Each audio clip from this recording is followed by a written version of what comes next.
The way I see it, you got two options. You can be like the 99% of people that use this as another excuse for the reason they don't look the way they want or the reason they slid back, or you view this as an opportunity to lock it up. Because while everybody else is crawling out of their house looking just disheveled as shit, like Tom Hanks from Castaway, you walk out smelling like roses. Because how cool would it be, whether it takes 3 weeks or 3 months, that you walk out of your house a completely different person? So let's get fucking after it.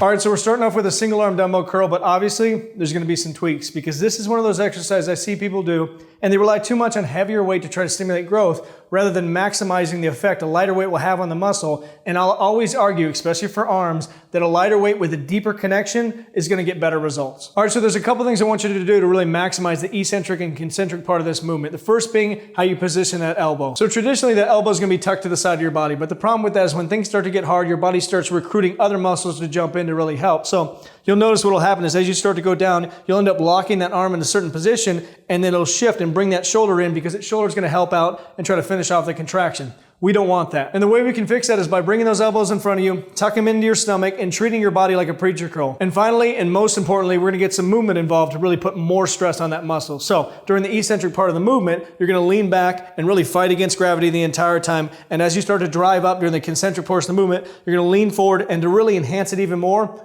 3-second hold at the top, static contraction, and really finish that flex off.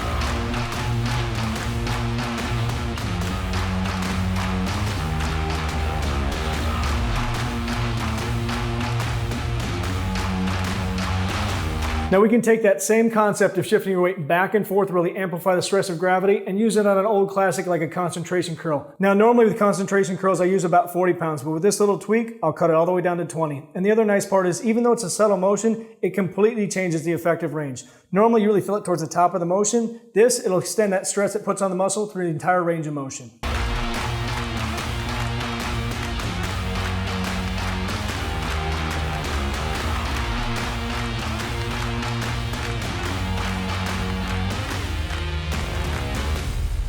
You don't need a chair like this. I'm going to show you a variation you can do on your couch that I think is actually even better. But we're going to do diagonal drag curls because even better than a drag curl that most people can't do because their shoulders are so impinged that they can't shove that elbow back far enough to go straight up and down their body. And better than a regular curl because you actually lose some tension throughout the range of motion. This is the best of both worlds because you get that straight pull right back to your shoulder, so there's constant tension on that bicep, but also again, what I like most about these is you're finishing off with a complete contraction of that bicep, not any other reason, not because you're stopping the motion, it's because it's completely flexed and then you're back down. Honey?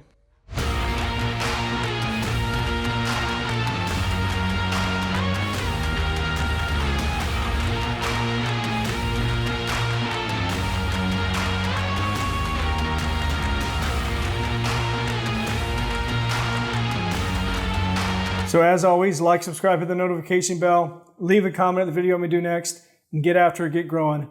I'll talk to you soon. Honey?